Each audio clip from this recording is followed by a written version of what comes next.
ஒரு மனுஷன் லைஃப்ல எவ்வளவு பெரிய ஒரு உயரத்துக்கு போனாலும் மனசளவுல சில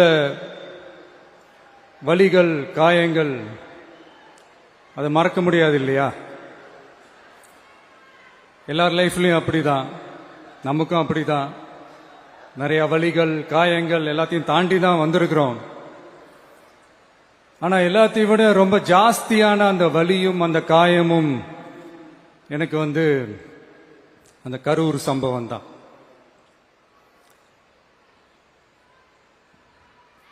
மக்களை சந்திக்கிறதுக்காக மக்களை சந்திக்கணும், மக்கள் பிரச்சனைகளை எடுத்து பேசணும். அதுக்காக தான் அந்த மக்கள் சந்திப்பு பயணத்தை தொடங்கி திருச்சி, அரியலூர், நாகப்பட்டினம், திருவாரூர், நாமக்கல், கரூர் அப்படின்னு சொல்லிட்டு போயிட்டு இருந்தோம்.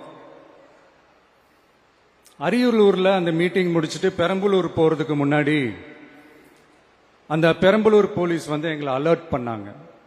சரிங்க, கூட்டம் கொஞ்சம் ஜாஸ்தியா இருக்கு, லேட் ஆயிடுச்சு, வராதீங்க அப்படின்ட்டு. So we had no choice. Police சொன்னா நம்ம அதை ஒபே பண்ணி தானே ஆகணும். அதே நேரத்தில் பெரம்பலூர் மக்களோட அந்த சேஃப்டியும் மைண்ட்ல எடுத்துக்கிட்டு ஒரு மன வலியோடவே திரும்ப போயிட்டோம். அதுக்கப்புறம் பெரம்பலூர் தொகுதி மக்களுக்கு மன்னிப்பும் கேட்டோம்.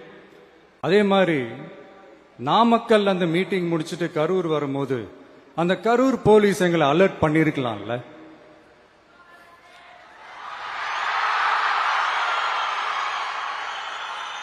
இல்ல சார், இங்க எதிர்பார்த்ததை விட கொஞ்சம் கூட்டம் அதிகமா இருக்கு, கண்ட்ரோல் பண்ண முடியல, வராதீங்க.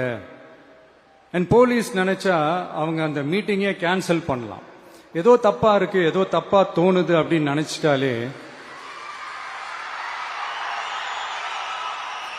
they have all the rights to cancel the meeting. எங்ககிட்ட கேட்கணும்லாம் ஒன்றும் அவசியமே கிடையாது. ஆனா அதையெல்லாம் எதுவுமே செய்யாம அந்த ஹைவேல இருந்து அந்த ஸ்பாட்டுக்கு போலீஸே எங்களை உள்ள கூட்டிட்டு வந்து விட்டு அந்த நாடகம்லாம் இருக்கு பாருங்க.